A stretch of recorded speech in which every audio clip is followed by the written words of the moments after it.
Hi, Liz. Thank you so Mm, much for being here today and for joining our sesh today in our chill sesh lounge. yes, yes, I am so excited. Literally been looking forward to this forever. I'm so happy to hear that. What are you smoking on today? So, I have some Aries with me. Aries is it's a, I want to say it's, what's it called? I'm not yeah, I'm in the Midwest. I can't even talk right now. So, little nervous, but yes. So, it's called Aries, and I believe it's Girl Scout cookies. I don't remember. That's okay. That's okay. But So, yeah, I'm using my Puffco with it. heck yeah. So, I'm actually going to be using a Puffco as well. And excuse any coughing. I will try to refrain. No worries. No worries. I'm smoking on some, what did we say this was, Biscotti? We said it was Sherbanger?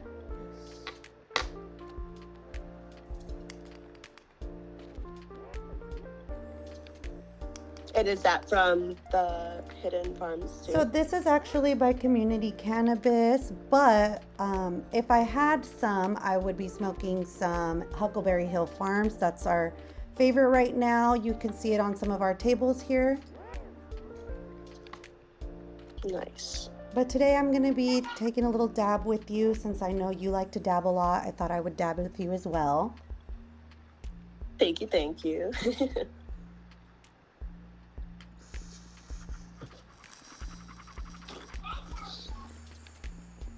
So whenever you're ready, lady, All cheers. right, cheers, girl.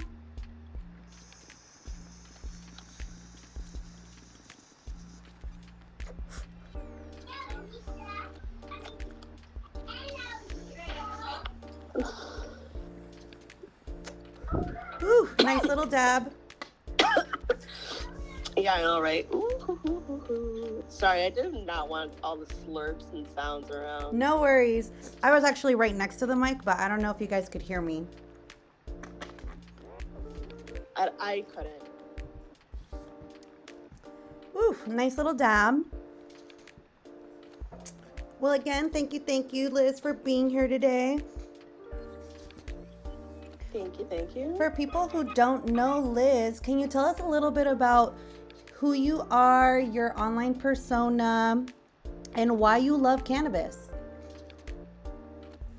Well, for those who don't know me, hello, my name is Liz. I also go by Lizard or Black Lotus. And I started smoking cannabis at a young age, not not 21, but I have been smoking legally in Illinois for maybe like 4 years now. I started off with my medical card, and now that it's legal now recreationally, I don't necessarily need it. However, it is a little beneficial if you do have your medical card in Illinois. Oh, Just a really? little cheaper. Oh, really? So you get Mm-hmm. a little bit of a discount. Yeah, because tax out here is ridiculous. It's about 20% on certain products. Oh, wow. Yeah. I mean, it's pretty high out here in California as well. I believe it's somewhere around there as well. To be honest with you, I don't even look at it because it's better to just not look at it. Yeah. At the end, you already know. You just have to add on a couple dollars. Yeah, you just have to pay for it, right? That's funny. Well, since we touched Yeah. about the fact that you're in Chicago, where cannabis has been legal for a couple years now, can you tell us a little bit about what the market is like in that area? Like, do you guys have a lot of retail shops? What's the selection like out there? Of course. So a lot of the shops that we have out here are bigger brands. So we have like a Sunnyside. We have this place called Rise. Not too many like local type shops coming up quite yet. However, within the past few years that it has been legalized, we've seen bigger cultivators start off, but also a lot of local growers and places like that selling to these shops. So there's a decent variety, maybe not as big of a variety as out there in Cali quite yet, but it's definitely up and coming. That's really cool to hear. It's really cool to see that there is some people in the community who are also trying to get in there and get into the legal market. Yeah, especially when it first became legalized out here, I was only going to a medical place for my cannabis, and that quickly turned to a recreational. They literally went from having 5 growers to now probably like 15 to 17. Oh my goodness. Wow, Yeah, that's so it's been a boom over here. It just like overnight, so many different places popping up. yeah, it's very competitive. So since we're talking about shops and what you look for when you're shopping, like what are the type of products that you specifically look for, or is there certain things that you look for when shopping that make one grower or one brand better than the other? For sure, I have noticed that there the local growers definitely put more effort into their product. Like I see more consistency with local growers rather than the bigger growers. I'm trying to think of what bigger brands like um literally so like the select brands or even some dog walker brands. I know dog walker's not that big, but still so different from local growers. That's interesting. Why do you think that is? Like, do you think it's because local growers just have a little bit more pride in what they're growing? Yeah, definitely. And I'm almost secure to say that they like getting their hands dirty and really getting to know the product and getting not even the product, but really understanding the best environment, especially in the Midwest. You don't get that natural light all the time. So Yeah. whether it's hydroponics or soil, what kind of soil and everything. So, but definitely local growers, bigger places, still still will buy some stuff, but not as often as local growers. Nice. That's nice to know that you like to support local grown. Is a lot of the flower that's grown out there indoor? Yes. So, like I said, it's not ideal to grow outside. Maybe in the summer. I definitely know people. So, in Illinois, you're allowed to have plants as well. So, legally, I know people that grow their plants outside, which is awesome. They do get a great harvest from it, but indoor is pretty consistent out here. And like, what is your opinion on outdoor? I mean, I'm a really big fan of outdoor. I know a lot of us out here in California are, but then I think this is like a big debate between a lot of people. What's your opinion on outdoor cannabis? So, that I know of, the outdoor cannabis have tried is just amazing. So different from ingrown. So the outdoor grown cannabis I've had was actually grown in Mexico. Wow. Um, yeah, which was so crazy. Like you could definitely tell the difference. Like you could see some seeds, and I'm not too sure if that's just because of the fact that it was grown in Mexico or um, but yeah, I loved it. I feel like outside grown flower just hits way harder. I love that because I sometimes feel the same way. I feel like just flavors for outdoor, I think I can just have I there's just so much more Mm-hmm. flavor in outdoor cannabis. I feel like I get a lot more of like complex terpenes from outdoor cannabis, and even just looking at it sometimes it's just there's some really great outdoor out Yeah, there. this so good. I hope to see more outdoor grown cannabis, even with even soil plants. Like out here, there are some places that have hydroponics, which I'm not educated on at all. But I will say that I like soil way more than hydroponic weed as well. That's awesome. Well, it's interesting because, here at the Hidden Cure, we're all about, getting back to the real kind of craft. We really are about getting away from corporate cannabis and really giving a platform and really showcasing the the people who've been here forever, who've been really working towards cannabis legalization And we're talking about those legacy operators, those legacy farmers who've been, who have skin in the game, who've been here working hard, setting down basically the foundation for legalization. And I think that we wouldn't be where we are today if it weren't for those legacy growers and operators. So that's something that we really want to showcase here at the Hidden Cure, and that's kind of what we stand for. And so it's really interesting that you bring that up.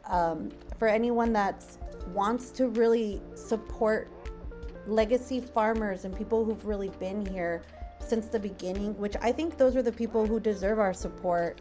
I think you guys should check us. Absolutely. Yeah, I think you guys should check out the Hidden Cure and see what it's about, because we really want to showcase these people, and we have Metacasts every Mondays and Thursdays. Thank you all for being here today again.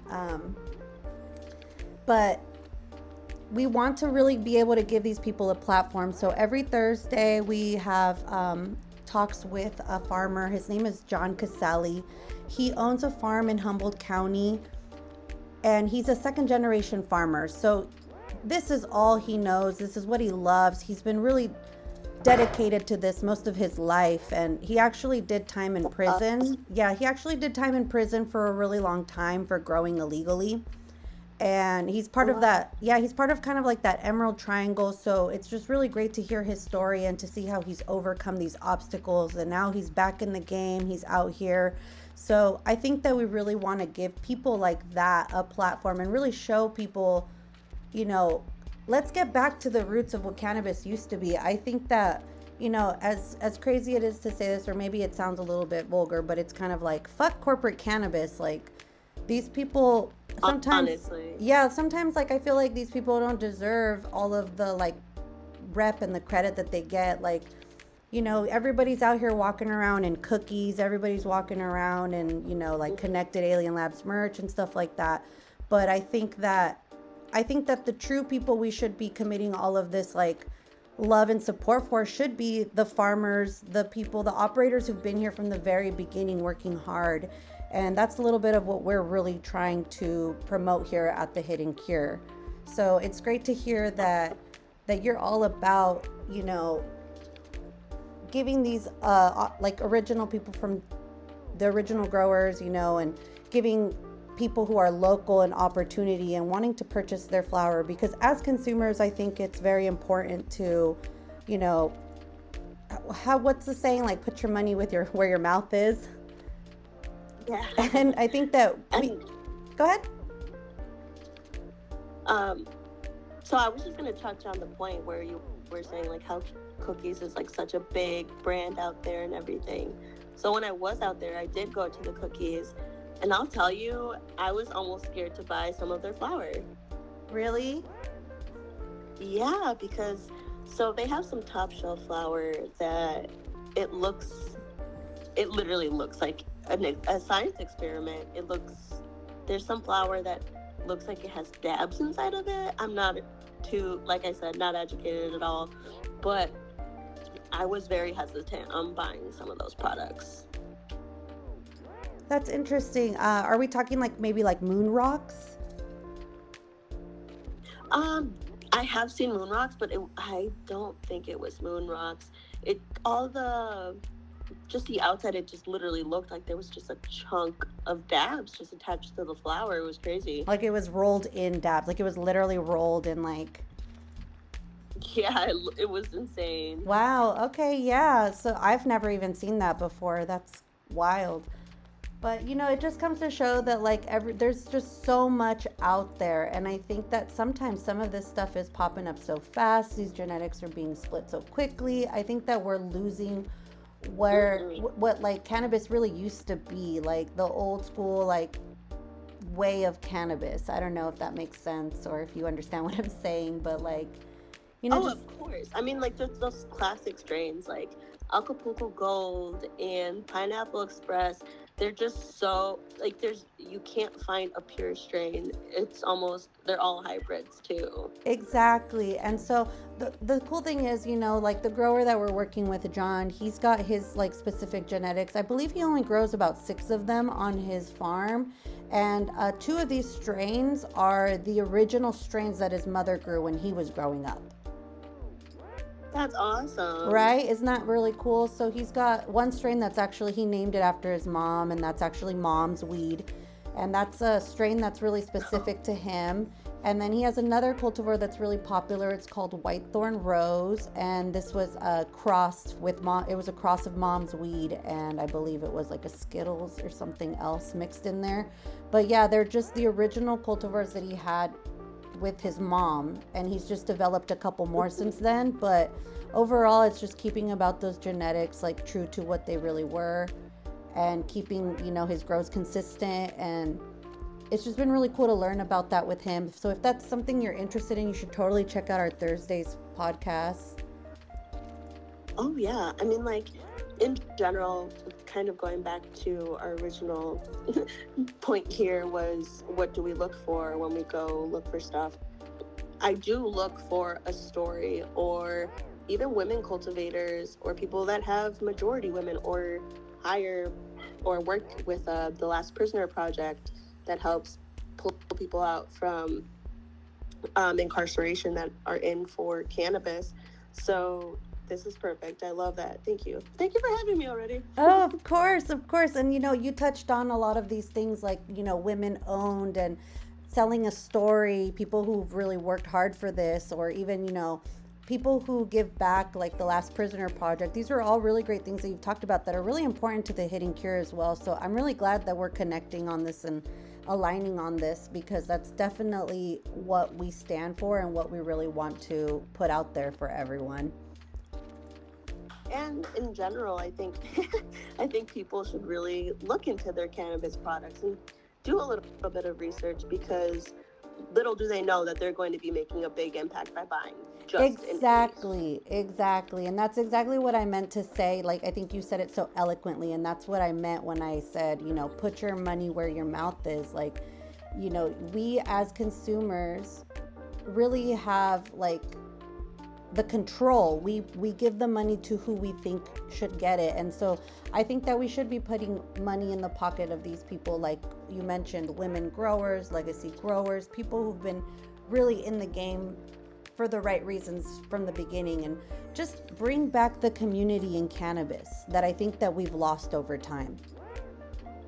Absolutely. I think, you know, I almost see the cannabis community almost turning into the alcohol community, where it's hypersexualized and everything just comes and goes as trends, where I want to say the cannabis community was very established on that slow lifestyle, that easy going, take day by day. Yeah, let's just slow it down. Let's bring that back a little bit. Yeah, and it's interesting that you say that, the hypersexualized. I think we see a lot of that in social media these days.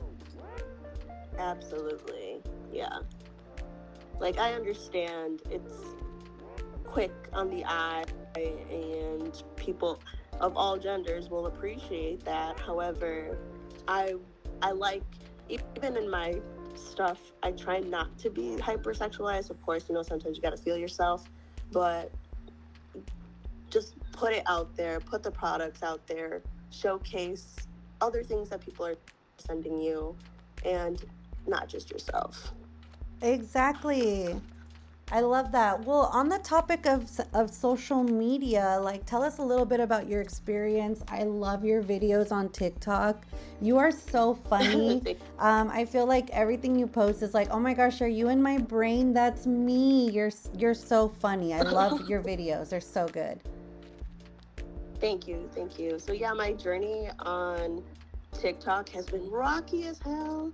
Instagram has been a little bit better. Definitely have given Instagram my all in the past at least 6 months. But yeah, so I started off on TikTok. Interesting enough, I was so against going on TikTok in the beginning. I definitely thought it was just like another Vine, and I'm like, I don't want to put my time into it.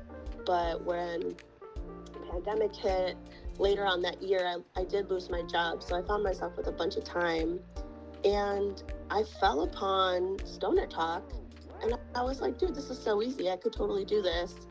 And it just went from there. I ended up getting like 45K followers Woo! within 8 months and then lost it Oh my in a goodness. second. Yeah. So their community guidelines in TikTok, I'm not too sure if everyone knows too much, but they are so anti-cannabis. If you even show just a little bit of vapor, they're going to put that stuff down or they're going to flag your video. So all of those community guideline violations led me to lose that. But here I am trying to grow another account, so please support. Yeah, check her out. Her social media handles are right behind us. Please follow her at Black Lotus. She's awesome. She does great videos. So tell me a little bit about your content. Like, how do you come up with your content? Like, I was looking at one of your videos, and I think it was like one about like stoner girls, like things stoner girls don't want to hear. And you had like 3,000 bookmarks, like 3,000 bookmarks, and I don't even know how many Oh comments. my God. Yeah, I don't know if you've even looked at your own like No, stats. no, I have not. I Yeah. didn't know it had that many stuff. Oh my gosh. Yeah, it's really cool, and it was just really cool to look at, and I was like, wow, that's so cool that Liz is reaching like 3,000 people at least bookmarked it because they resonated with your message so much. And that just shows that there's so many stoner girls out there. I think specifically, I think that was the thing that like shocked me the most, because as a stoner girl myself, I socialize on the internet because I meet a lot of other, and that's why I love the online social, like the online stoner community, is because I meet a lot of girls who have the similar interests than me, and we can smoke together virtually and hang out. And in real life, I don't have as many stoner girlfriends. And so Yep. it's been really, Amen. right? Isn't that interesting? Yeah, I don't know as many girls who smoke I don't, as much as I do, or maybe make it their, Yes, or maybe make it their exactly. personality. Yes. It's so hard to find females that are just into it. Like it's really hard, especially like growing up in high school. Yeah, my friends smoked weed, but I'm the only one that kept smoking weed. I think there's a little bit of a stigma, and I think I mean, cannabis has always had a stigma, but I think specifically with women, I think the stigma is a little bit more intense. I think some people might think that smoking is not ladylike, or, they don't want people to know that they smoke. They kind of hide their cannabis use. Yeah, I have seen that, like growing up and even before getting, I guess, bigger on social media. I was one of those that was like, yeah, I probably shouldn't advertise this. And a lot too, I found that because of my job, I was hiding it a lot. But now that I'm back in corporate America, I still have my socials and everything because they they can't do anything about it. Realistically, it's my personal life. It's legal. I can do what I want, and I think more women, people in general, just need to embrace that. Like that whole don't care. This is my life. I'm gonna do me. I love that. Is that kind of why you share and you continue to share your cannabis use on social media? I There are actually kind of a ton of reasons why I like to do it. One of the main ones is you don't see people that look like us, that are Latinas and that are heavy smokers. Because 100%. as being a Latina, there's just a giant stigma in general against cannabis, and again that whole not ladylike thing. So if I felt like, I am seeing a lot of these things, let me switch it up. Let me give people something else to look at. And I love that a lot of your videos, like you do talk about your 9 to 5, and you talk about being in corporate America and having cannabis be kind of like your escape. And I think that's why so many other women resonate with you. And I think that's why I love your content. And I'm just saying, like I said, I saw those 3,000 bookmarks, and I was like, that is so cool that this many women resonate with your message. Like, I love that. Yeah, and it's actually pretty funny. Like, I'll get a little personal here. Um, my little circle that I get with is between my god sister, which is my cousin, and then her future sister-in-law. And all the men just sit on the couch and have a beer while we're over here taking dabs and smoking bongs. It's so cool. That's awesome. And I think that it's just like a really nice way to relax. And I think it's great that we are out here sharing our experiences and breaking the stigma. And like you said, as two Latina women, I think that not a lot of people see people like us who consume. I know for me, I can talk from my experiences as a Latina woman. My mom always thought, she called it, marijuana, and she was like, no seas marihuanera, like don't be a pothead. And, it sounded so awful and so horrible. And it was always like one of those things you felt like you had to hide. And I actually had to hide my cannabis use for many, many years.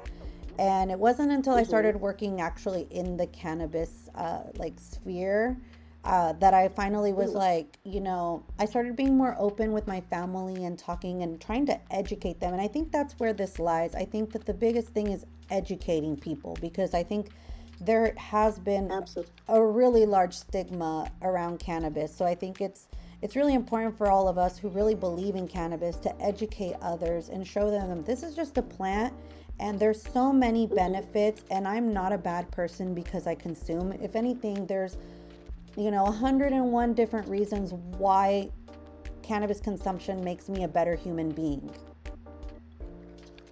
One, I am not mean on cannabis. Yeah, no, but definitely, at the educational piece too, I try, whenever I go live on Instagram or TikTok, majority of the time it's for educational purpose. Like, what am I smoking? Why am I smoking this? Or what is even indica sativa? Those type of things are what I also try to aim to do, because a lot of women in cannabis, they just buy their product and just go on their way. Not everyone really indulges in the environment. Exactly. Or I think that a lot of us have this, when you don't know, I think a lot of women can resonate with this, is they'll buy something based off packaging. Yes. Oh my goodness, yes. Absolutely. Well, that's exactly where I started. I started buying cannabis and pre-rolls because of the packaging, and then I slowly started realizing, like, okay, there's way more to this that I need to look into. Did you kind of grow into this like by yourself? Were you that interested and you just started researching on your own, or did you have somebody who kind of like brought you into the fold? So I honestly didn't really have anybody to go to. It was all on my own and doing research, especially when I started taking dabs, because dabs is so intimidating. Oh my goodness, yes. I actually taught myself how to take dabs too. And I've been dabbing. Yeah. I've been dabbing for so long. I used to dab on those like old titanium nails with the globe. No, you did not. That's how long I've been dabbing. And when I started dabbing, I didn't know anybody else that dabbed, and so it was very much like trial and error and trying to figure out my setup and how hot I needed to take my dabs. And I think that dabs definitely can be extremely intimidating, but I think it's interesting because I think that women are the highest consumers of concentrates. No way. Yeah, I was reading an article recently, so cool. And far more women dab than any other form of consumption. And that's interesting you say that, because I could totally see it. It's way quicker, it doesn't smell a lot, and you get way higher. Honestly, and I think the second point is probably the biggest reason why women dab. It doesn't smell bad. Yeah. Like you might smell a little burn here and there, but it's gone in like 2 minutes. Yeah, it's awesome. And I think that devices kind of like the Puffco have really made dabbing really easy for a lot of people. Yes, my Puffco is my best friend. Is that your favorite way of consumption? Yeah, so I actually made a joke to my sister one time. I bought it's called a seahorse, and it's more of a one-hitter type thing for dabs. Oh, is it a Luca seahorse? Yeah. I know those. I've had one of those. Yeah. It's kind of like an electric nectar collector. Yes, that's what it is. kind of like a honey badger and all those kind of other Yeah, but products. it's like digital. So I had bought one of those, and I told her my Puffco's not going with me anymore. It's gonna stay at home. A week later, I'm ready to leave, and I have my Puffco in my hand, and she goes, "I thought you were gonna use that anymore." It's just it's so easy. I haven't, knock on wood, haven't broken it severely yet. So Knock on wood. Yeah, I hope you don't. They do have these really cool, like, not to plug them or anything, but they do have a cool, like, travel top now.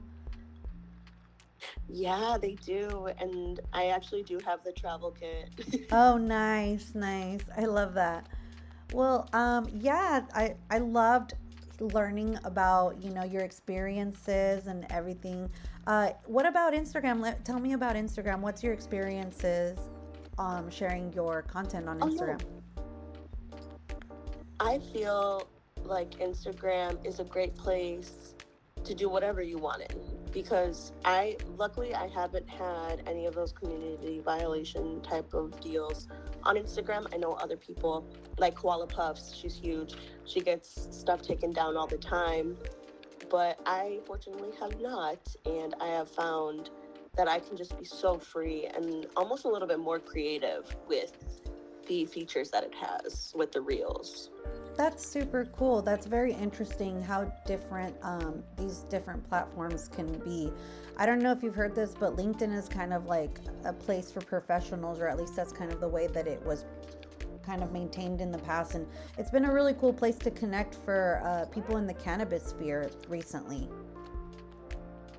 Yeah, that's awesome, because cannabis is professional. It is a growing, what would you say, business? Yeah. It's a growing industry. So, yeah, that's a really great place as well. We're on LinkedIn. So, if anybody's on LinkedIn, go ahead and follow us on there. We share all kinds of cool information. But, yeah, thank you so much for being here today, Liz. Is there anything else you want to plug? Is there anything else you want to share with us while you're here? While I'm here, just be super awesome and take care of yourself. Believe in yourself. Please follow my stuff. I am going to be hopefully launching a YouTube/podcast in the new year that I'm working on. So that'll be exciting. Ooh, awesome. Tell me about that. So again, with the educational stuff, YouTube channel for that for sure. Just showing how to roll a joint, because we both met on this like different thing for joint rolling, and both of us sucked at joint rolling. So ever since we started working with that brand and stuff, I was like, you know what, I need to perfect it, and I needed to show other girls how to do it. I love So that. that's definitely That's super cool. I love that. Well, thank you everyone for being here today. It would be great my if avatar. it would be great if everyone could go ahead and like our room by hitting the heart on the top right of the screen, so you guys can favorite our room and you guys can come back here and hang out with us. Liz is hanging out inside of the couch. That's how you know how high I am.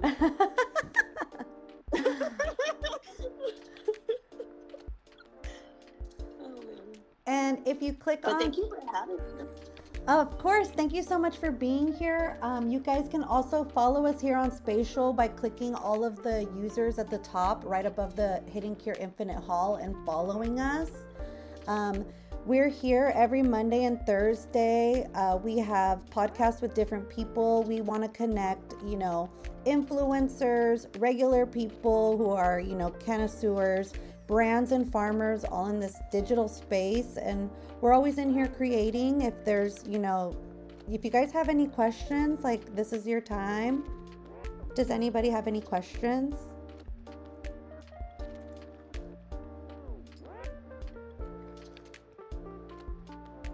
Okay, cool. Well, if you guys want to, okay, cool.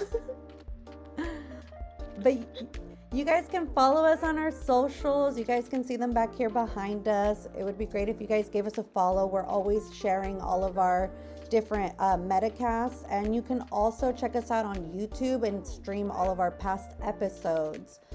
This episode will go live a little. Well, I think it's live already, and then we'll also have like an edited version that you guys can check out. But thank you again all for being here. Woo! Thank you, friends. Bust a move. Loved it.